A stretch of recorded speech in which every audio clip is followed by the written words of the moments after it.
Okay, so have you heard about this queer triptych thing? It's at the University of Strasbourg. I have heard of it, yes. They're offering like these 3 courses, and they all focus on like queer identity, queer experience, Yeah. and get this, they're all in English. That's pretty wild. What do you think about that? I mean, that they're all in English. I think it's super interesting. Yeah. I mean, what does that say? Offering them in English? Yeah.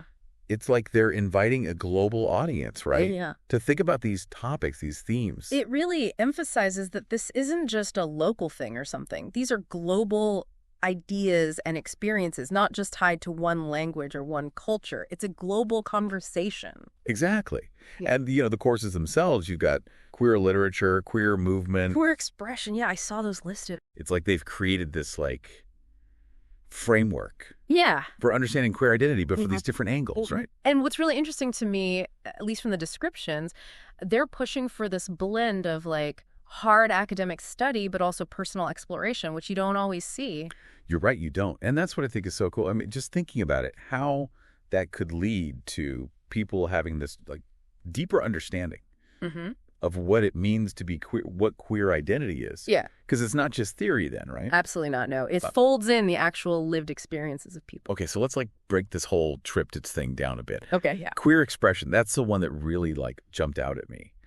This whole idea of exploring identity through art, whether it's visual arts, music, performance, even digital media. I mean, that just feels really powerful. And what's really cool is how they emphasize that art can be this form of resistance, like it can challenge these societal norms. Oh, yeah, for sure. But it can also be this really personal thing, like a way to just explore yourself, express yourself authentically. Yeah, and like to take that even further, the course actually encourages students to create their own work. Oh, wow.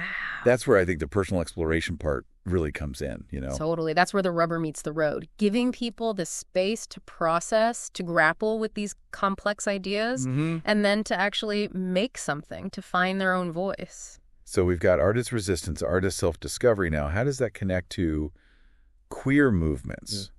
Because that seems to be taking more of a historical approach, wouldn't you say? Yeah. So if queer expression is about like the individual's experience queer movements, it's kind of like zooming out. It looks at the collective struggle of, LGBTQ folks for their rights. Right.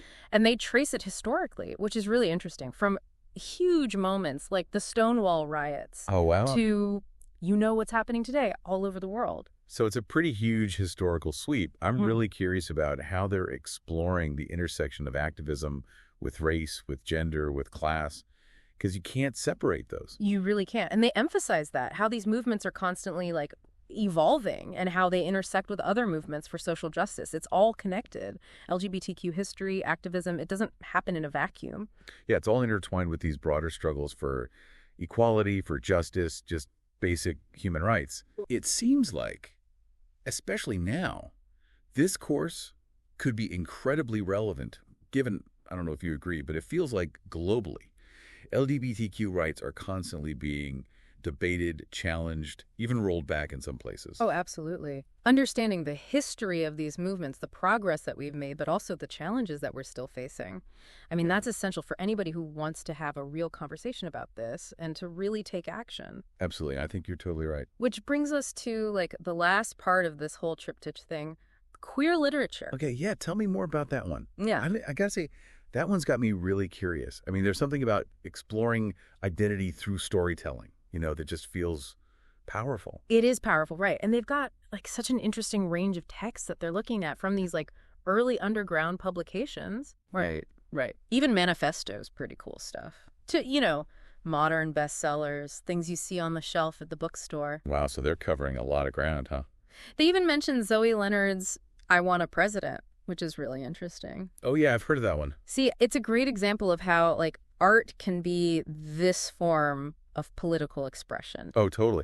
I love that they're including those kinds of texts, Yeah. the ones that you might not always hear about in a, normal classroom setting, more mainstream stuff. Right. It shows you they're really trying to show, like, all these different voices, all the different experiences that make up queer literature, not just one perspective. For sure. And, okay, obviously it wouldn't be a queer lit class without James Baldwin, right? Of course not. He's like, essential reading, right. They're using Giovanni's Room, which, I mean, it's a classic for a reason. Yeah. Still so powerful. Why do you think that book Giovanni's Room. Why has it had such an impact? Especially thinking about, like, the context of queer literature specifically. Well, you got to think, it was published in 56, right? Oh, wow. Yeah, that was a very different time. So, like, for its time, it was incredibly groundbreaking, incredibly honest about things people didn't really talk about.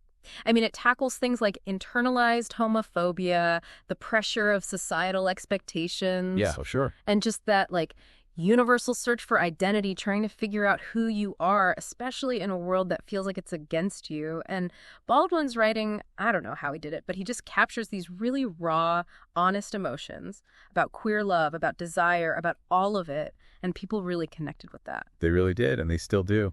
They do, and it's still studied today. It just goes to show you the power of literature, right? It really does. To give a voice to experiences that have been, like, pushed aside, marginalized, to challenge what everyone thinks society is supposed to be. And to give people a way to see themselves, their experiences, reflected back at them, to know they're not alone. Yeah. Which is huge. And you know what else I thought was really cool? That part about the students getting to pick a book to present themselves. Oh, yeah, I liked that part, too. It gets them really involved. It does. Here. It's not just like passively reading and listening anymore. No. You have to like really connect with it on a personal level. Yeah. Find something that speaks to you. Absolutely. They get to like really dive into a text that maybe, reflects their own life, their identity, and that's powerful. That makes you feel seen. So we've got this art as resistance, as self-discovery. We've got the fight for LGBTQ rights historically, and we've got the power of storytelling, of literature, to help people explore identity.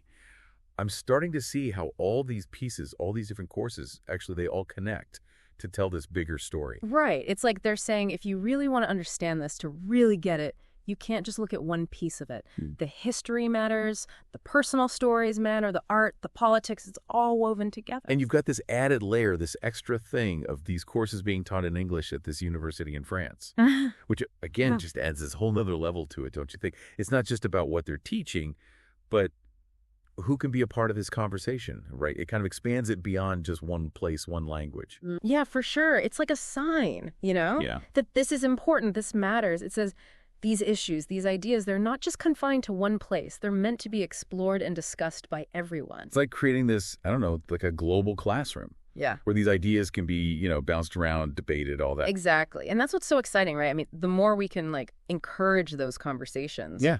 Across different cultures, languages, the more we can actually like get past those old ideas, you know, and start to really understand each other. Okay, so we've talked about the courses themselves, the whole triptych thing, how it all fits together, even like the bigger picture, how it kind of goes beyond just one university in France. Yeah. But let's bring it back down to earth for a sec. For someone listening to us right now, even if they're like, never going to set foot in Strasbourg, why should they care? What's the takeaway here? That's a good question. I think, for me anyway, the biggest thing is this. It's easy to think queer studies, that's just for people who are, LGBTQ themselves, but that's not true at all. It's for anyone who wants to understand, I don't know, just how complicated identity is, for everyone. And the power of like art to make you feel something, or history to show us where we've been, where we still need to go. These are big ideas.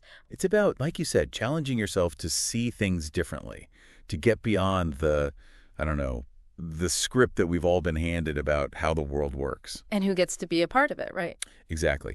And, we'd be remiss if we didn't mention this whole thing about learning English through this very specific lens. It's more than just like textbook stuff. It's connecting with a culture, a history, real people's lives in a way that, you wouldn't otherwise. It's like, what does it even mean to learn a language, right? I mean, yeah, there's grammar and vocabulary, but this is about connecting to something bigger. It really makes you think, like, what if everyone learned English this way? With this focus on, like, questioning assumptions, celebrating different perspectives, would it change how they understand not just the language, but themselves, their place in the world? That is a really interesting question. Maybe it would help people see things, less rigidly. Like language, culture, identity, even it's all fluid, right? Everything's connected in a way. It's like this whole queer triptych thing. It's more than just a few courses, right? Uh-huh. Kind of a doorway to seeing the world and your place in it differently, more open, I like that. Yeah, it's like a challenge almost to think bigger, to be more open to new ways of understanding things, which is what education should be, I think. Well said. Well, that wraps up our deep dive, I guess you'd call it, into the University of Strasbourg's queer triptych. Hope you all learned something. Thanks for having me. It was great to be here. The pleasure was all ours. To everyone listening, stay curious out there. Keep those conversations going. We'll see you next time.